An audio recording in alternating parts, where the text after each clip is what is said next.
a los que nos dedicamos a la salud mental, todos los psicólogos, psiquiatras, psicoanalistas, etcétera, es uno de los días más importantes, sino el que más importa en nuestra profesión, porque tenemos la oportunidad de venir a hablarles de lo que es la mente.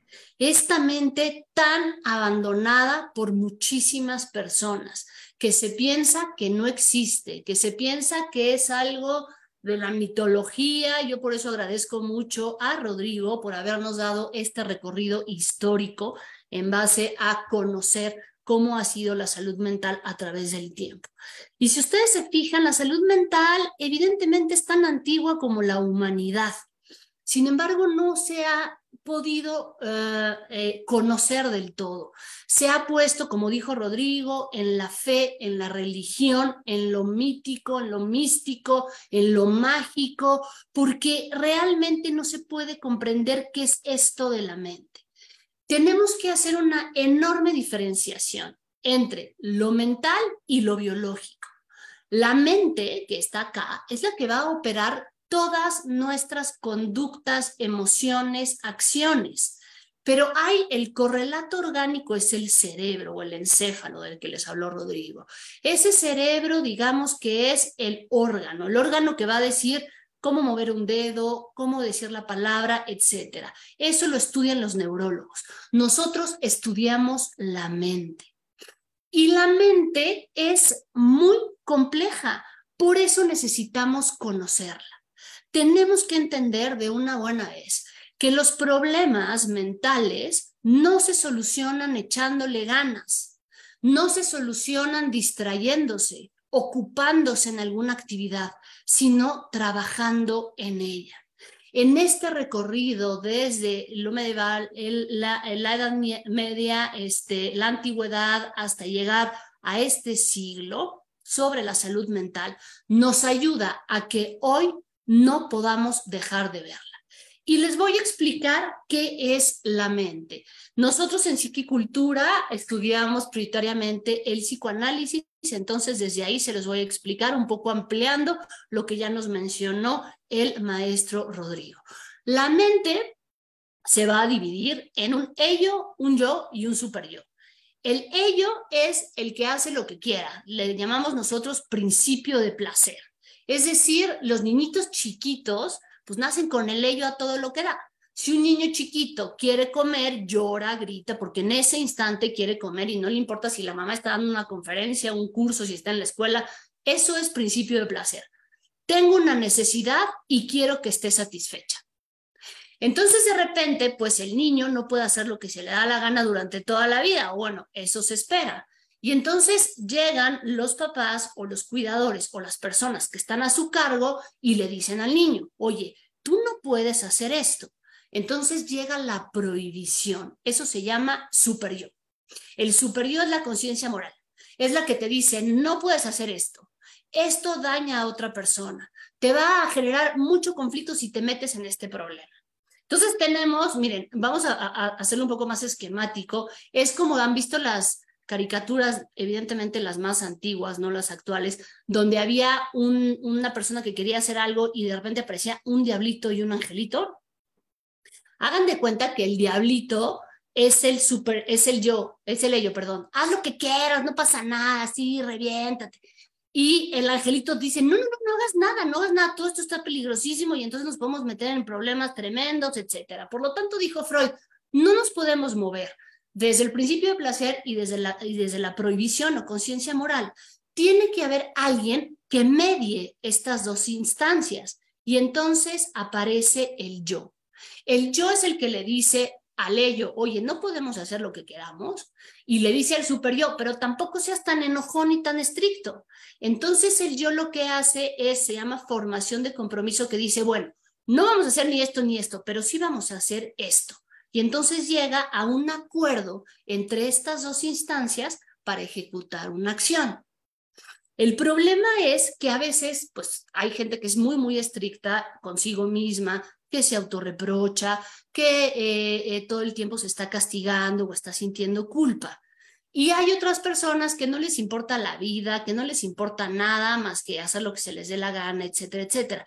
Entonces, el yo, como que tiene que mediar esto, es el que enferma. Cuando enferma el yo, es cuando vienen los problemas mentales, los problemas emocionales, las enfermedades mentales o patológicas. Aquí la cosa es que están muy estigmatizadas. Piensen ustedes, cuando alguien les dice, tienes una enfermedad mental, ¿cómo reaccionan? Es aterrador. Casi, casi hagan de cuenta que les están diciendo la peor grosería del mundo. Y tenemos que entender que así como existe un cuerpo que enferma, al cuerpo a veces le duele la cabeza, le duelen los músculos, le duelen los huesos, tenemos una mente que también enferma.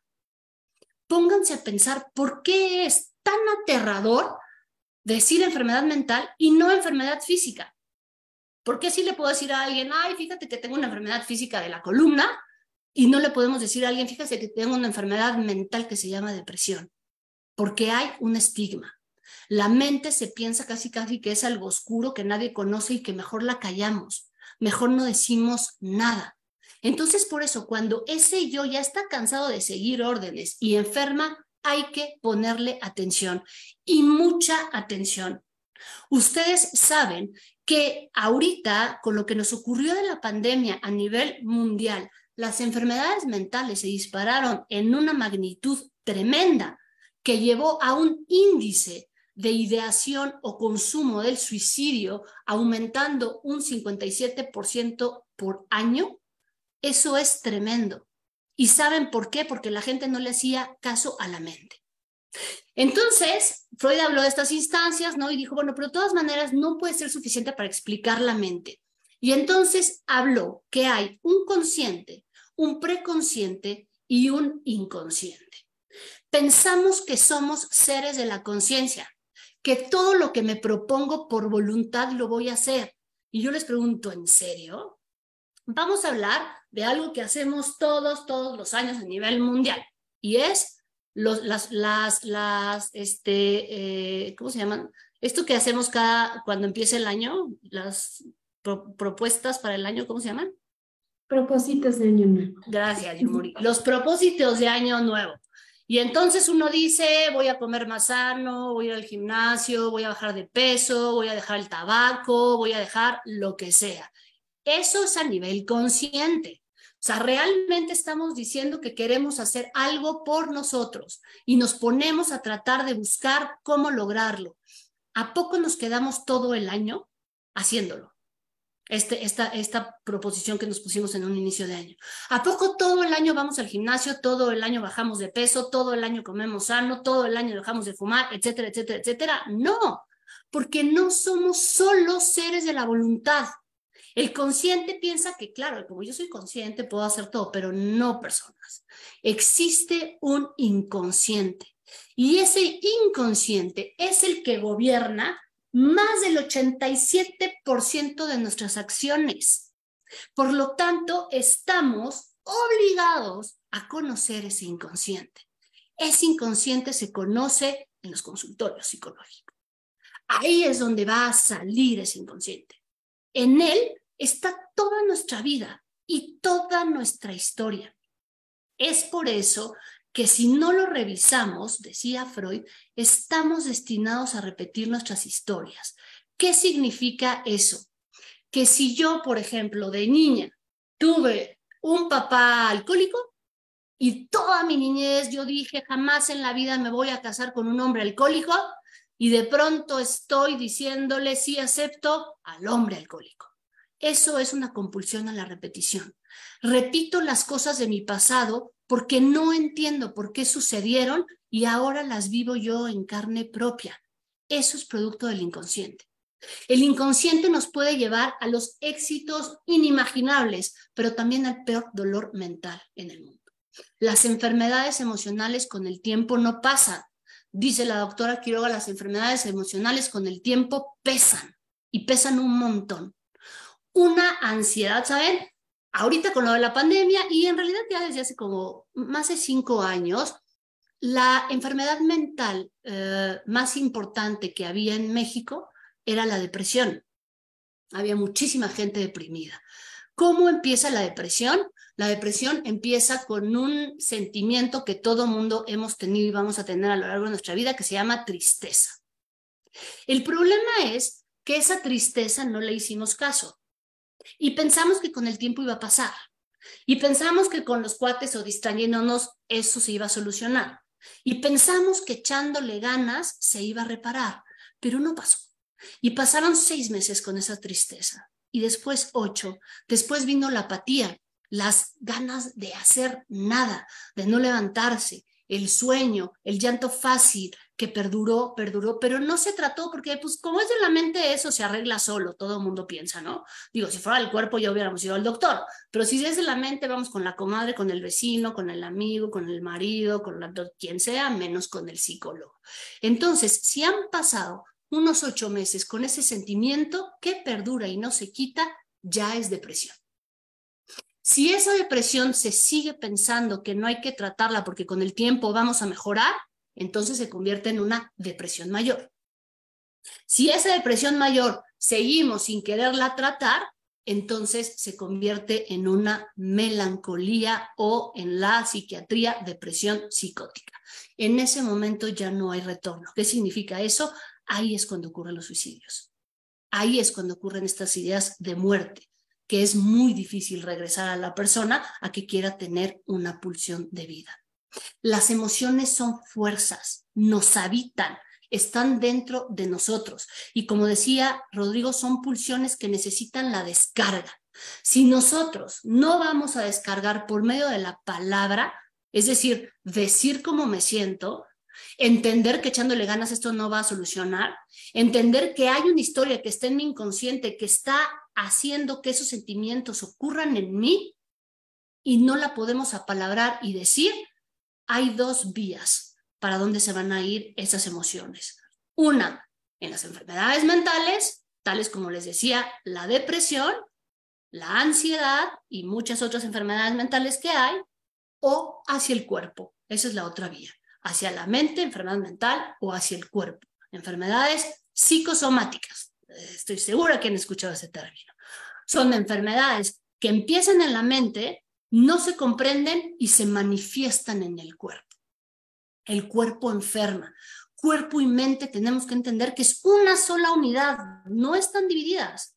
Si el cuerpo enferma, forzosamente va a enfermar, si la cabeza enferma, obviamente se va a enfermar el cuerpo y viceversa. Cuando el cuerpo enferma también tiene su representación en la mente y tenemos que ver qué significa para la persona. Entonces dense cuenta como si no revisamos todas estas cosas que nos pasan a nivel mental y tratamos de entender el significado inconsciente que eso tiene, no vamos a poder solucionarlo. Yo les decía, hasta hace 5 años, la enfermedad mental número 1 en México era la depresión. Hoy es la ansiedad. ¿Ustedes han escuchado ese término de ansiedad? Como no les veo las caras, imagino que todos están diciendo que sí. La ansiedad es un trastorno que algo me está pasando, pero no sé qué es. Y entonces por dentro me voy a sentir que me duele el estómago, las manifestaciones físicas van a ser sudoraciones, palpitaciones. Si eso no lo podemos estar tratando, entonces se van a convertir en crisis de ansiedad que los llevan también a ataques de pánico. Entonces, ¿qué pasa con las personas? No quieren salir, no quieren convivir, no quieren estar con las personas, no quieren hacer contacto con nadie, se aíslan. Y entonces empiezan a sufrir en silencio y solos. ¿Por qué? Porque piensan que eso que les está pasando es una locura. Entonces, ¿cómo le voy a decir a alguien, estoy angustiado, estoy deprimido, si lo primero que pensamos está loco? No podemos hablar de las enfermedades mentales.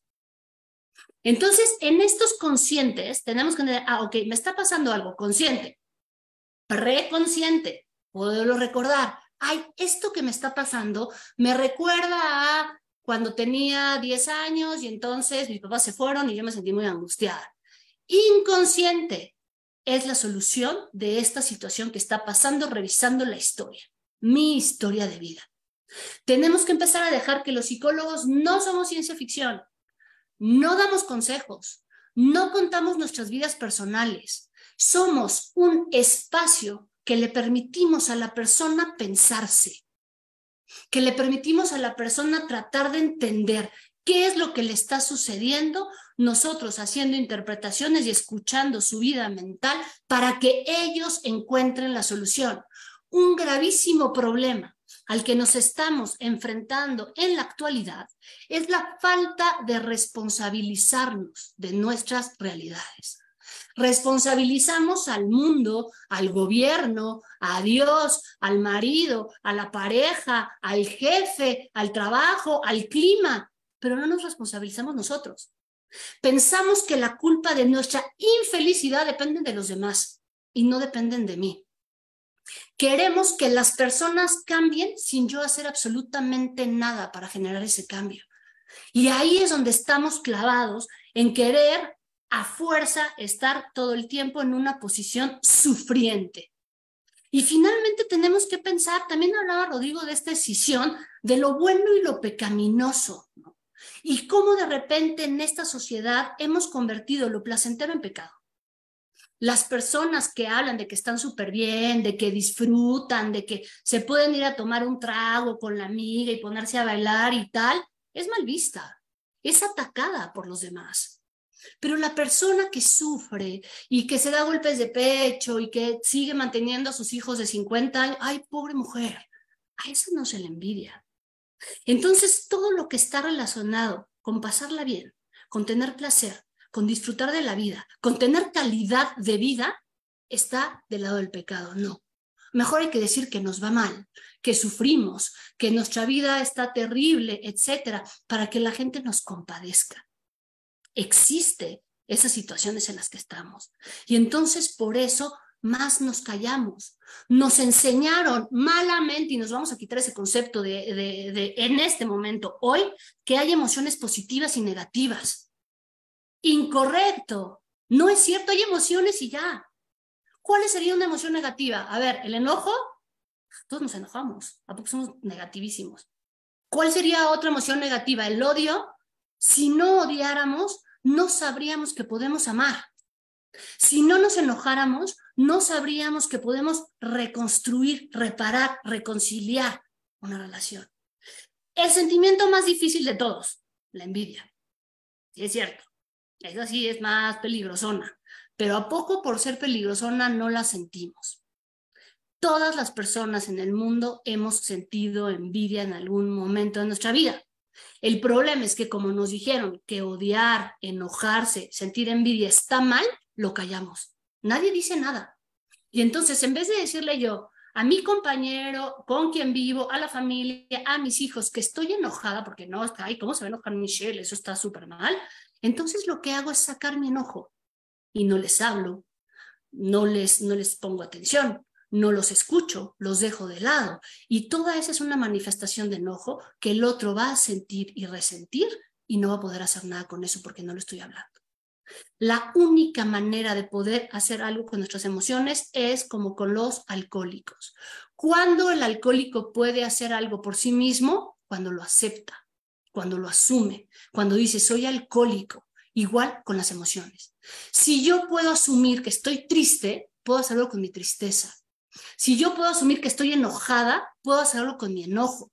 Pero si yo voy por la vida diciendo yo no siento nada, entonces no puedo hacer nada con esas emociones. El autocuidado del que me propuso Yumuri hablar hoy es fácil. Uno, primero, reconocer qué siento.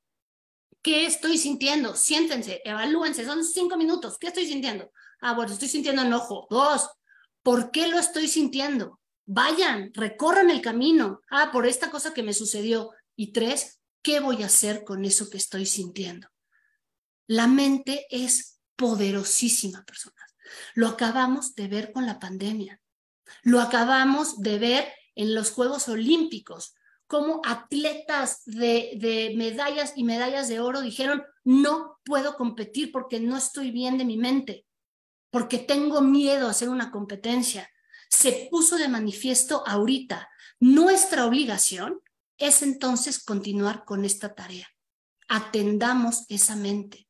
Es vertiginoso los problemas que estamos viendo a nivel salud mental. No venimos a este mundo a sufrir, realmente no. La vida es fugaz y realmente creen que valga la pena estar en una posición sufriente durante toda la vida porque no me atrevo a decirle a alguien especialista lo que me está pasando. Por último, les voy a hacer una clarísima y muy sencilla explicación de lo que pasa ante una emoción que no es cuidada. La que ustedes quieran, incluso la alegría. Una alegría extrema también nos habla de que algo está pasando ahí. La persona que todo el tiempo está sonriendo y tal, ¿qué oculta? ¿Qué hay detrás de esta gran sonrisa? Cuando una emoción no se atiende, la que sea, es una fractura mental. Piénsenlo ustedes como una fractura de un hueso, una pierna. Y entonces pensamos que ese hueso roto, echándole ganas, pues se va a pegar, ¿no? Y entonces voy a pararme, voy a caminar. Y pues no, le echo ganas, pero me paro y me duele. Bueno, entonces voy a juntar a todos mis amigos y mi familia para que juntos le echemos todos ganas para que ese hueso se pegue. No, no se va a pegar. Entonces mi pierna va a tener una infección. Esa infección, de todas maneras, como quiera, si voy con el compadrito, con tal, y me hace un remedio, se me va a quitar. No, esa pierna se infecta. Y si no se cura esa infección, ocurre una septicemia. Y de la septicemia, la muerte. Lo mismo con una fractura emocional. Si esa fractura no se trata, muy posiblemente vamos a llegar a una muerte. Y no me refiero solo a la muerte física, me refiero a una muerte psíquica. No ganas de hacer nada. Llevar una vida automatizada.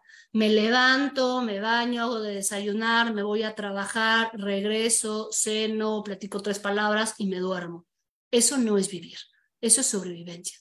Y muchas veces estamos en modo sobrevivencia que nos impide poder tener una calidad de vida lo suficientemente buena como para realmente poder hacer algo por nosotros mismos a favor de la pulsión de vida. Vivimos en 2 pulsiones, es lo último que les voy a decir, pues estamos sobre el tiempo. Pulsión de vida y pulsión de muerte. La que gobierna es la de muerte. Esa está todos los días. La que hay que luchar es la de vida. Todos los días hay que luchar, hay que luchar, hay que luchar. Piensen en alguien que se cae en el mar. Si se deja llevar, pues se lo van a comer los tiburones, se va a morir. Y si alguien nada, probablemente llegue a una isla para poder vivir. La vida implica lucha, implica esfuerzo, implica todos los días tener que construir, todos los días. No podemos dejar de construir un solo día porque se cae el edificio. Entonces parémonos, construyamos, entendamos que existe la mente, que la mente se fractura, que la mente enferma y que hay que tratar esa mente. Solito no puede pasar estos problemas. Por favor, les pido que hagan esa concientización y Yumuri, te agradezco nuevamente este foro. Muchísimas gracias.